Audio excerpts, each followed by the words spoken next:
Hi, hey, this is Donna, also known as Rhapsody Blue. How's everyone doing today? All right. Today marks my 11th episode, and I'm very happy about that. And thank you ever so much for tuning in. And enjoy the program ahead. It's chock full of different things. Let it be a surprise to you. I don't want to spoil the surprise by telling you what's in stock. So there you go. I'll see you at the end of the show. Enjoy yourself. Get your favorite drink and snack and just have fun. That's all. Okay. I'll see you at the end of the show. Bye. Did you ever notice when you're watching a basketball game that these guys, they get away with doing a move that allows them to act as gay as they want without being gay at all? When they take the shot, that's it. Skippity-doo-dah. Skippity-yay. Hi, it's Donna. How you doing, everybody? I have a story for when I was 12 years old up till the time I was 14 or 15. Okay, when I was 12, my family and I moved into this brand new home that my dad built for us. And it was a 5-bedroom, unbelievable, beautiful home with a family room and a game room with a pool table. The game room actually had a stage along the bay windows. And the stage had all the musical instruments there because our growing up years, we each took music lessons. When we lived growing up, from the time I was started at 9 years old, I started playing the guitar, and my brother was on the drums. My older sister was on the keyboards, and my twin sister was on the electric guitar. So yeah, so when we moved, my dad had built this stage. It was only about a foot off the ground, but all the musical instruments were there. And he'd have this, we all knew how to play songs together, but we just needed a conductor to oversee everything, to make sure our timing was good, we were all in sync. So this man would come on the weekends and we'd play music. It was, it was wonderful. It was wonderful, but it's not what I wanted to do. I didn't want to be part of a family group. I don't know. I think it was me that spoiled the entire show, because I was a gymnast and I wanted to pursue that, and it was exhausting me. And also I was an avid dancer and I wanted to pursue a dance career, and it was just too much for me. So anyway, getting back to the house, every room in this house, it was built in 1974, we moved in. Every room had shag carpets. And it was my turn. Every time it was my turn to vacuum the carpets, I'd take this Kirby upright vacuum, attach a rake to the vacuum, and literally rake the carpets clean. So anyway, upstairs in my room, we got to pick out any color we wanted for our bedrooms. I picked yellow, okay? So I had this beautiful white canopy bed. My mother spoiled all of us. And across from the bed, against the wall, was what my dad put. He glued a 6 foot long, 6 foot high mirror for my sister and I. And we put our makeup there. My brother's best friend, he put a custom-made wood shelf that he built for us and stained. It was beautiful, beautiful. And he attached it to the wall underneath the mirror. And it would just fit my legs, because then I'd take my chair from my desk right next to the mirror and move it over. And my makeup was there, my perfume, my blow dryer, my brush, my curling iron, everything was there. And every morning, 6 o'clock, before I go to school, just fix myself up and head out. So anyway, after a while I started, using the mirror. Excuse me, I'm talking so much. Use the mirror to actually choreograph routines for my dance moves. And I wanted to work out that way to really accentuate my movements in dance. So I'd look in the mirror and study, how my physique would really be enhanced by, utilizing this mirror and figuring out moves. So anyway, the next segment is a dance routine that I had invented to the song called September. Now, the song goes, do you remember the 21st night of September? Now, we all know that song, don't we, folks? I do remember the routine I made up to that song. Yes, it was 40 years ago. So I'll do my best to do it for you. I hope you enjoy it. Okay? All right. Now, I hope I have enough energy for it. I'll make it as quick as possible. Okay, I'll see you later. Thank you very much. Okay, here's the dance I promised you. Okay, September by Earth, Wind, and Fire. Here we go, folks. Warming up.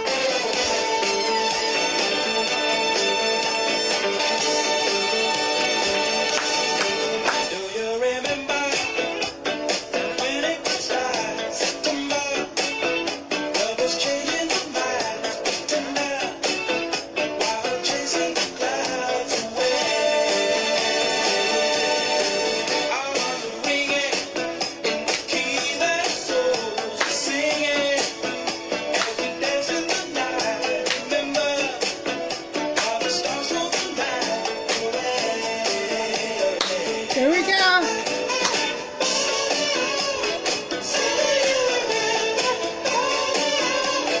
Up and down. Out, out, up and down. Out, up, down. 2, 3, 4. 1, 3, 4. 1, 2, 3, 4. 4. 4. Here we go.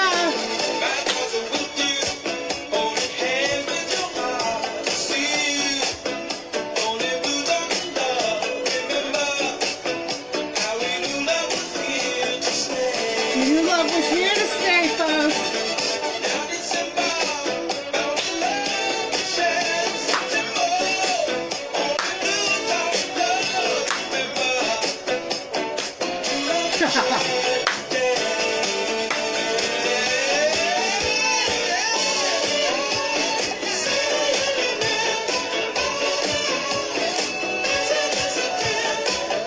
Woo!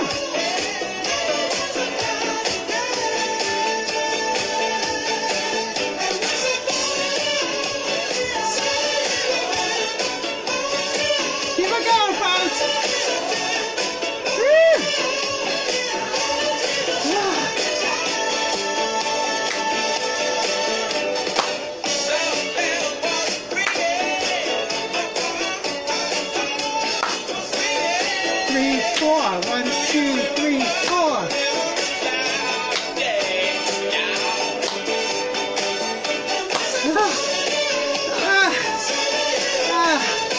Well, that was fun. Wow. I hope you liked that. All right. I loved it. Okay, I have a funny cooking story for you. Now, with all this craziness with getting what you want at the supermarket, all the shelves are empty. We don't know what to cook anymore. So my older sister told me to look in the freezer. There's some leftover chicken and fish fillets in there. So I looked in the freezer and there's 2 packages. And I don't know which one is which. They're both white meat, when they're frozen. So I just picked and choose. I winged it, Okay, so I just chose one of the packages. Okay, so I put the skillet on the stove and I filled it a couple tablespoons of olive oil and heated it up, and I put the meat in the skillet. Okay, so I didn't know what I was cooking. It was either chicken or fish. So it started to cook. About 15 minutes later, I look at it, I turn it over, and it's white. And I said, oh, it's chicken. Okay, good. We got chicken here. And 15 minutes go by, I turn it, and lo and behold, it's falling into pieces. It's falling apart. And I said, oh my gosh, it's fish. It's fish. And so I cover it, you know, I lower the heat, and I figured it's going to take 2 minutes to cook. So I right away put tartar sauce together. I make mayonnaise and relish. I make my own tartar sauce. I love it. I got the lemons out of the refrigerator. I sliced up some lemons. I set the table. I got the sweet peas. I got the corn. Everything cooked up in time for a 2-minute meal. Okay? So I'm ready to take the fish off the skillet, off the stove. And I look, oh, excuse me. I look, and it's all in balls. The fish is all in balls, and it's like there's pink inside there, and it's still together. It's not falling into shreds like a fish would, you know, if it was overcooked. And I said, oh my gosh, it's chicken. It's chicken. So I never cooked chicken in my life. I really have been afraid to go near poultry for many, many decades. I do not have the patience to cook chicken. It takes a long time and a keen eye and talent to make chicken, any kind of poultry. Turkey or chicken, to me, is just, I can't do it. But we were hungry and we had to eat, so there I was with the chicken. So I fried it really well, and it came out really nice. So what I did is I took another pan, I filled it with, just a couple of tablespoons of barbecue sauce. And we have this really good barbecue sauce with bourbon in it. And so I put the chicken in that skillet. I took it out of the oil and put it in the skillet with the barbecue sauce. And I really, really cooked it well. It was so, oh gosh, when I tell you that barbecue sauce really, really permeated the chicken, it was really good. So I set the table, I put everything out. My sister Doreen and I sat down and we attempted to see what this chicken tasted like. When I tell you we had lemon chicken with tartar sauce, barbecued, it was the most delicious meal in chicken that I've ever had. My twin sister and I were laughing about how delicious it was. I am not afraid anymore to cook chicken, and I know exactly what has to be done now, and I'm so proud of myself, I must say. I hope you don't mind. All right, that's my coronavirus isolation story for you. You never know what's in that freezer, folks. Okay, see you later. Thank you. Okay, hi. This is another song that I had choreographed a dance to back in 1975. It's by David Bowie, and it's called Fame. So here we go. I remember the routine, so maybe you guys could follow along. It's a lot of fun. Okay. Just warming up, folks.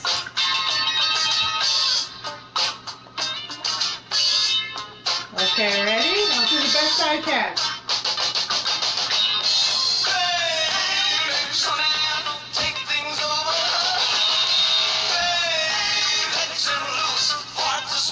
Four steps up, 4 steps back, 1, up, and up, around, and back.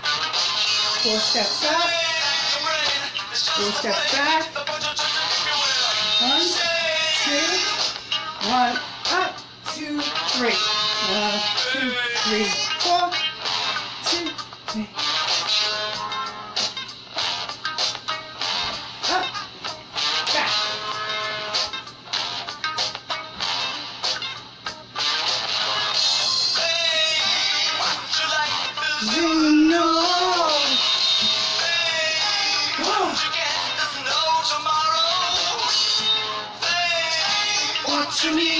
have to borrow faith.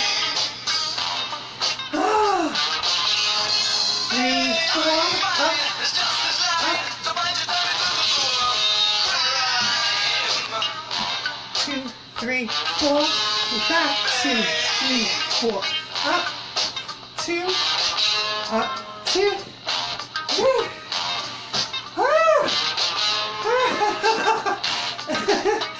Oh, isn't that a great song? I love that song.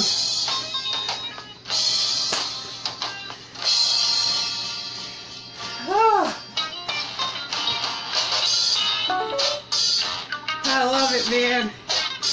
Boy, those songs back in the 70s were awesome, weren't they?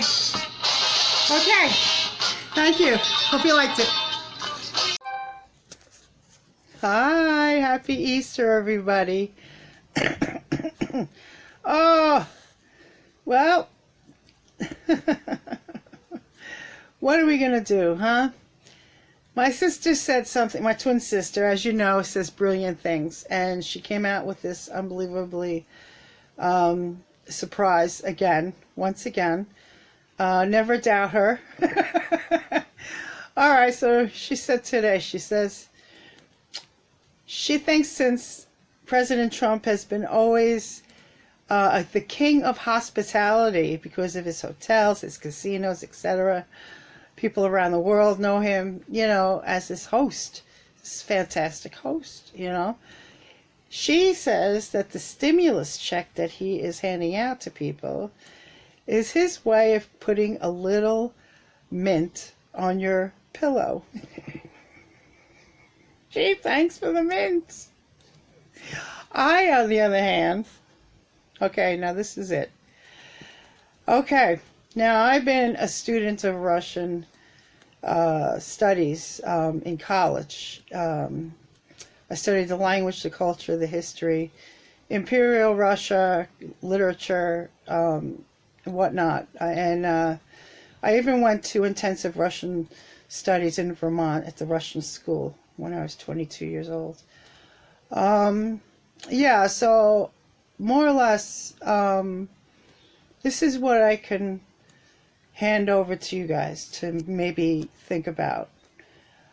The stimulus check, to me, is probably the first welfare check that we'll be getting in this country. Before you know it, we'll be online for a loaf of bread, or you know, or a piece of sausage or something, you know.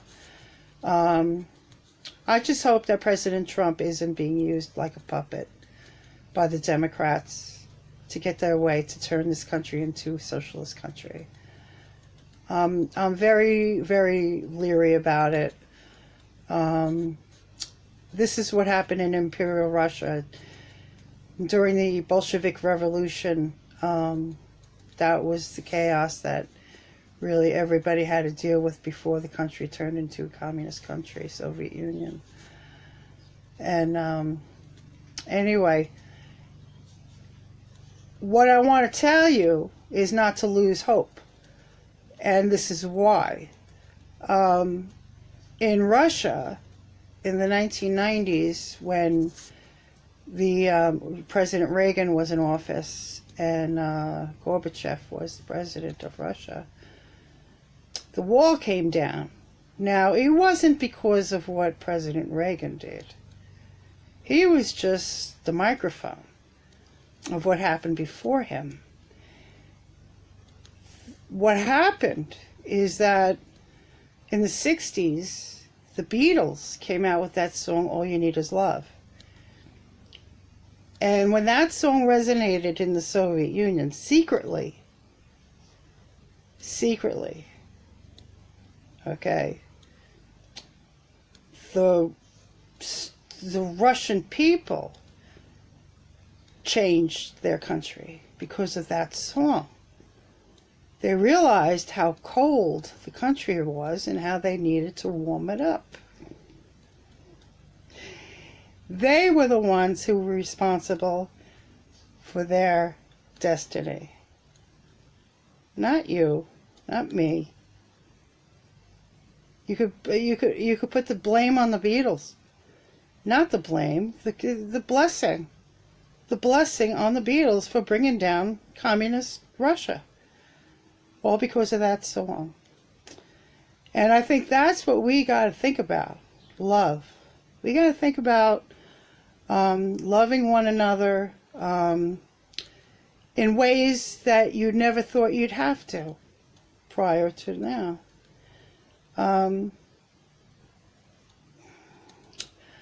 Use your imagination. Use your creativity. Use the power that you're an American and you have freedom. Utilize that freedom to the full extent of your imagination. And you'll be surprised what you come up with. It doesn't mean you have to go to the library and read. You could read any Kindle book on the computer. You could read the Bible, you know. You could read the Old Testament, the New Testament. I'm not going to preach to you. I'm not a preacher. All I can do is teach you what I've done and what I've learned throughout the years. I've been home for 30 years. I haven't had a job because I'm disabled, but I have utilized my time very proficiently. I'm a sewer. I create things. I knit, I crochet, I macrame, I clean, I cook, I bake. You know, I actually do my family's laundry for them to keep busy. You know, there's so many things. I even bought a carpet cleaner so I can clean the carpets. I take care of my dog. You know, I just got him groomed, and things can be done. You just got to use your imagination. Maybe if you own a house, you know, get your garden going. It's that time of season now. And just hope for the best, you know. President Trump doesn't strike me as the kind of man that would be a puppet for anybody. So I'm wrestling with that, you know, like I have to just wait, like the rest of us, I guess. But whatever can be done, I will figure it out and do it. You know, and I'll keep you updated on us all. In the meantime, here's a poem for you. I made up a poem. With all this chaos, you know, you got to think of things. This is something you can think about. Whatever the case is, here's the poem. Birds will fly, ducks will swim, dogs will bark, but America will always win. And I love you all. Really. We could do it, folks. Don't lose heart. Because I know we believe in each other.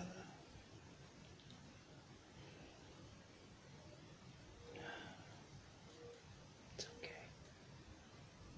It's all right. I feel you. Keep up the good work. All right. Take care.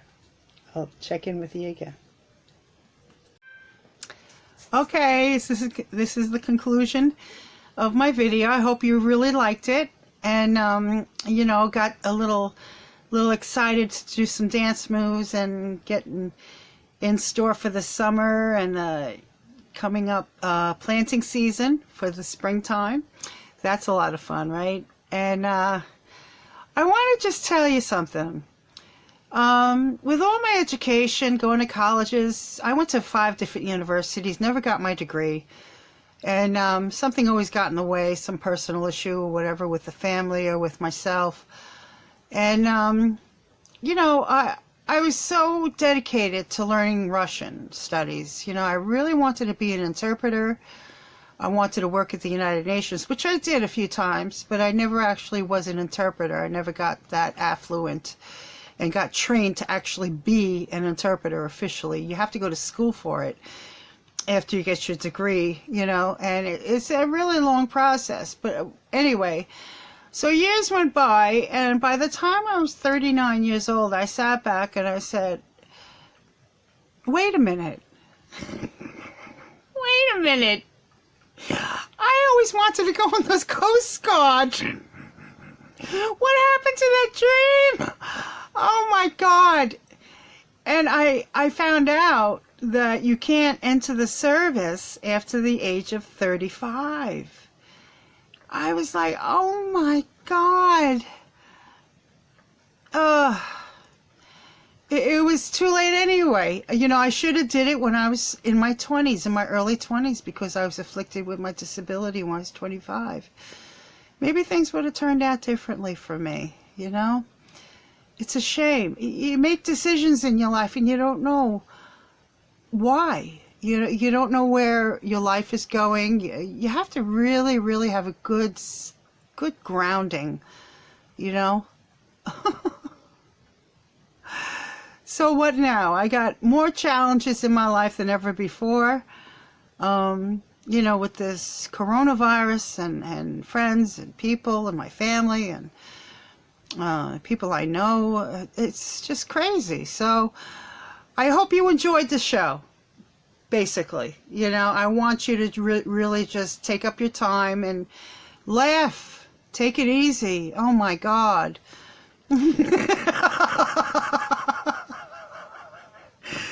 Okay, well, listen, thank you ever so much, and I'll see you again, and you know, don't be shy, tune in every week, okay? All right, we got a deal.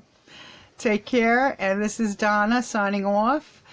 The producer was my sister Veronica, and I am the writer, director, and the narrator, obviously, and actress. Okay. All right. I'll see you soon. Bye.